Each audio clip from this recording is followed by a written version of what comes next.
Movie की starting कार्ला नाम के एक लड़की को दिखाने से होती है जो कि अकेले ही अपनी दो बेटियों और एक बेटे बिली को संभालती है। आगे जब कार्ला फ्रेश हो रही थी तभी कोई एंटिटी उसे एक मुक्का मारती है, जिसके बाद वो उसे बेड पर लिटाकर उसके साथ इंटीमेट होती है।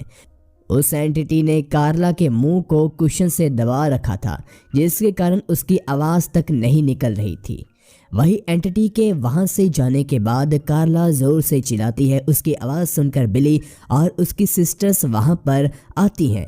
कार्ला बिली को पूरे घर में छानबीन करने का कहती है, मगर बिली को घर में कोई नहीं दिखता। जिसके बाद कार्ला बच्चों को सुलाकर बेडरूम में बुक पढ़ने लगती है, लेकिन थोड़ी देर बाद बेडरूम में रखी सभी चीज़ें अपने आप हिलकर नीचे गिर जाती है। ये देखकर कार्ला को काफ़ी ज़्यादा डर लगता है और वो बच्चों को लेकर घर से बाहर निकलती है। जिसके बाद कार्ला सभी को लेकर अपनी बेस्ट फ्रेंड सिंडी के घर पर आ जाती है। वो लोग वहीं पर रात गुजारते हैं। वहीं अगले दिन कार्ला सिंडी को सभी चीज़ बता देती है, जिसे सुनकर सिंडी हैरान हो जाती है, लेकिन असल में उसे लग रहा था कि कार्ला हैलुसिनेट कर रही है, इसीलिए वो उसे साइकेट्रिस्ट को दिखाने का सजेस्ट करती है। जिसके थोड़ी देर बाद कार्ला को पता चलता है कि सिंडी के हस्बैंड को उनका यहाँ पर रहना पसंद नहीं है, इसीलिए कार्ला सिंडी को बिना बताए ही बच्चों को लेकर वहाँ से निकल जाती है। वो लोग पूरा दिन बीच पर बिताते हैं और रात होने पर वो वापस अपने ही घर आ जाते हैं। तब कार्ला देखती है कि किसी ने उसके बेडरूम का सारा सामान तहस नहस कर दिया है। तभी उन सभी को अजीब सी आवाज़ सुनाई देती है, तो बिली चेक करने के लिए जाता है, लेकिन इस बार भी उसे कोई नहीं मिलता। जिसके बाद वो लोग घर में सोने की तैयारी करते हैं और कुछ देर बाद सिंडी भी वहां आ जाती है कार्ला के साथ सोने के लिए। फिर सिंडी और कार्ला उसके बेडरूम में सो जाते हैं। वहीं उन दोनों के सो जाने के बाद हम देखते हैं कि रूम में रखा एक लैंप अचानक से चालू होकर बंद हो जाता है, जिससे हमें पता चलता है कि वो एंटिटी अभी भी इनके घर में मौजूद है। अगले दिन कार्ला कार लेकर अपने काम के लिए निकलती है, जिस दौरान वही एंटिटी कार का कंट्रोल लेकर तेजी से कार को भगाती है, लेकिन थोड़ी देर बाद कार रुक जाती है और कार्ला सही सलामत होती है। इसके बाद हम कार्ला को एक साइकेट्रिस्ट डॉक्टर फिल के साथ देखते हैं। कार्ला डॉक्टर को अपने साथ क्या क्या हुआ वो सब कुछ बताती है। डॉक्टर फिल उस पर विश्वास कर कुछ मेडिसिन लिख देते हैं। फिर रात होने पर कार्ला अपने घर पर वापस आ जाती है और वो थोड़ी देर बाद नहाने के लिए जाती है, जिस दौरान हम देखते हैं कि बाथरूम के दोनों दरवाजे अपने आप लॉक हो जाते हैं।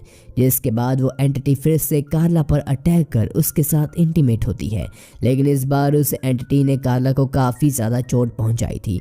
कार्ला ये सब डॉक्टर फिल को दिखाती है, साथ ही में ये भी कहती है कि इस बार उसने अपनी बॉडी पर एक से ज़्यादा लोगों को फील करा है। आगे डॉक्टर फिल कहते हैं कि उसे हाइस्ट्रा नाम की बीमारी है, जिसमें लोगों को पास्ट में हुए बुरे इंसिडेंट्स की वजह से प्रेजेंट में काफ़ी खतरनाक हेलुसिनेशन होती है, जिसके लिए डॉक्टर कार्ला को मेडिसिन देकर रेस्ट करने के लिए कहते हैं। इसके बाद जब डॉक्टर घर जा रहे थे तभी उन्हें कार्ला हॉस्पिटल के बाहर बैठी हुई दिखती है, जो कि काफ़ी देर से टैक्सी का इंतज़ार कर रही थी। तो डॉक्टर उसे लिफ्ट देने का कहते हैं और कार्ला मान जाती है। वहीं कार्ला के घर पहुंचने पर डॉक्टर कार्ला के घर को एक बार देखने की रिक्वेस्ट करते हैं कि वो हॉन्टिंग हाउस जैसा दिखता है या नहीं, जिस पर कार्ला मान जाती है और फिर डॉक्टर फिल को अपना घर दिखाती है।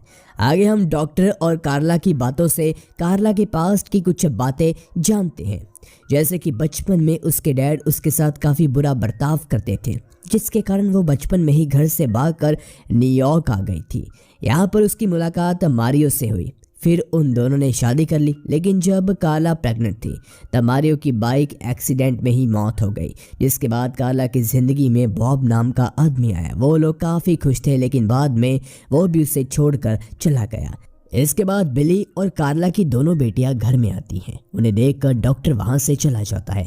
वही डॉक्टर के जाने के बाद कार्ला अपने बच्चों के साथ डिनर कर रही थी, तभी वो एंटिटी फिर से उस पर अटैक करती है। वही कार्ला को मुसीबत में देखकर बिली उसे बचाने की कोशिश करता है, मगर वो एंटिटी बिली को शॉक देने लगती है, जिसके कारण वो दर्द के मारे काफ़ी ज़्यादा चिल्ला रहा था, लेकिन जल्द ही सब कुछ शांत हो जाता है। इसके बाद कार्ला ये सब बात डॉक्टर फिल और उनके साथियों को अगले दिन कॉन्फ्रेंस के दौरान बताती है। लेकिन वो सब कार्ला पर विश्वास नहीं करते। दरअसल उन्हें लगता है कि कार्ला हैलुसिनेट कर रही है और जो उनके बच्चों ने महसूस किया वो और कुछ नहीं बल्कि मास हैलुसिनेशन का एक एग्जाम्पल है। आगे हम कार्ला को उसके करंट बॉयफ्रेंड जेरी के साथ देखते हैं। कार्ला ने जेरी को अभी तक इसके साथ जो कुछ भी हुआ उसके बारे में कुछ भी नहीं बताया था। वही अपने घर पर वापस आने पर कार्ला जब अपने बेड पर सो रही थी तभी वो एंटिटी आकर कार्ला को सेड्यूस करने लगती है, जिसका गुस्से में आकर कार्ला रूम के सारे सामान को तोड़ने लगती है। अगले दिन कार्ला ये बात फिर से डॉक्टर फिल को बताती है। इस पर डॉक्टर फिल उसे हॉस्पिटल में एडमिट करने का कहते हैं क्योंकि वो हैलुसिनेशंस के चक्कर में सुसाइड भी कर सकती थी और उसके बच्चों को भी उससे खतरा था। लेकिन कार्ला इसके लिए मना कर देती है और डॉक्टर फिल से बहस करके हॉस्पिटल से बाहर निकल जाती है। आगे हम कार्ला को सिंडी के घर पर देखते हैं। दरअसल वो अपने घर पर रहने से डर रही थी और जब सिंडी अपने हस्बैंड के साथ बाहर जाती है तब वो एंटिटी सिंडी के घर पर भी आ जाती है और सिंडी के घर की सारी विंडोज़ को तोड़ देती है। ये नज़ारा सिंडी और उसके हस्बैंड भी देख लेते हैं, जिसके कारण कार्ला को काफ़ी अच्छा लगता है कि इसके अलावा किसी और को भी एंटिटी पर विश्वास है। अगले दिन वो दोनों बुक स्टोर जाकर इन सभी घटनाओं के बारे में जानकारी लेने की कोशिश करते हैं। यहाँ पर कार्ला को जेने और जॉय नाम के दो स्टूडेंट्स मिलते हैं जो कि पारा साइकोलॉजी के स्टूडेंट हैं और वो लोग ऐसे ही घटनाओं पर रिसर्च करते हैं, जिसके बाद कार्ला उन दोनों को अपने घर पर लेकर आती है और वो सब कुछ बताती है जो अभी तक उसके साथ हुआ।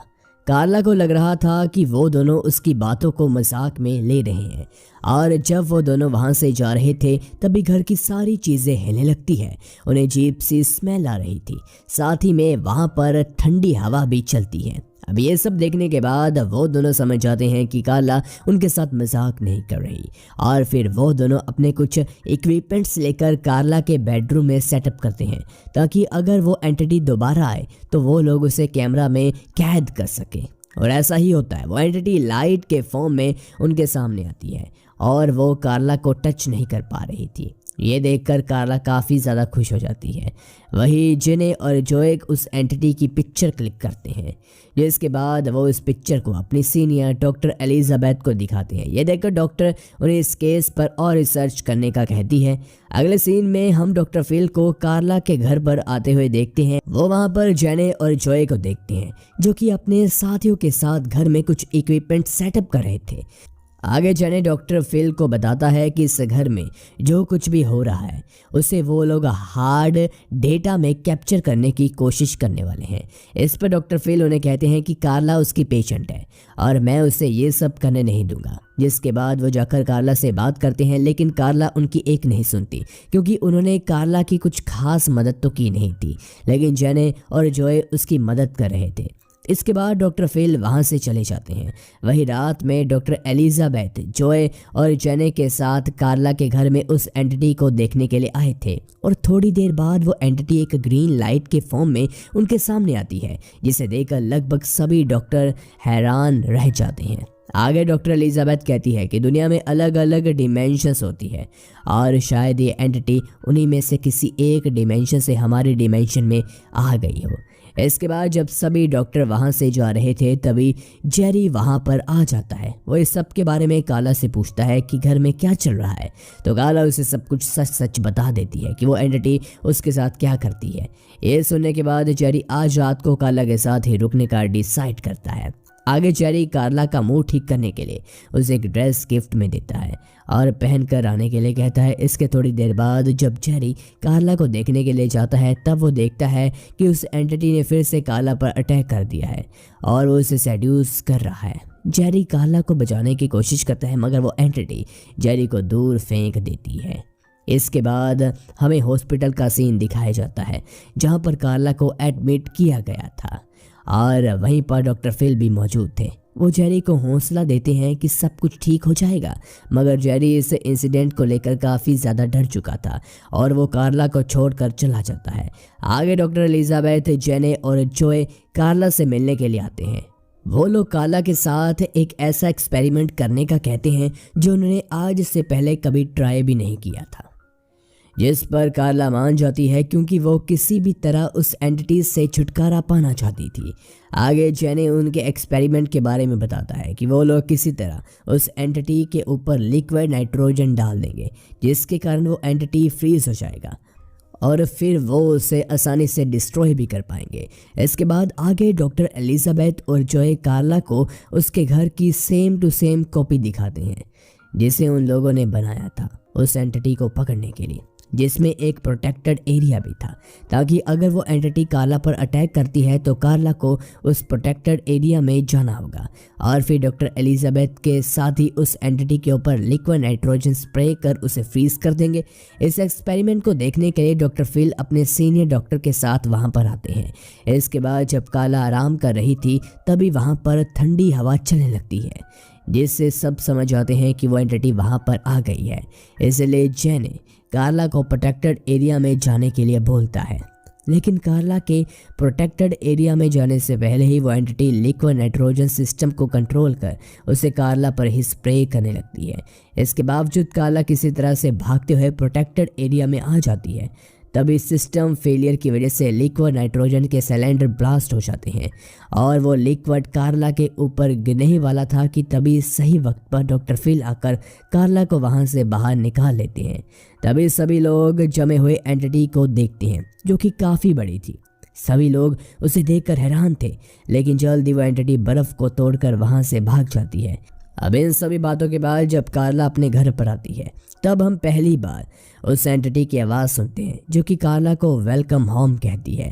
जिसके बाद कार्ला अपने बच्चों को लेकर ना ये घर बल्कि सिटी छोड़कर वहां से निकल जाती है। और गाइस, इसी के साथ हमारी ये मूवी ख़त्म हो जाती है।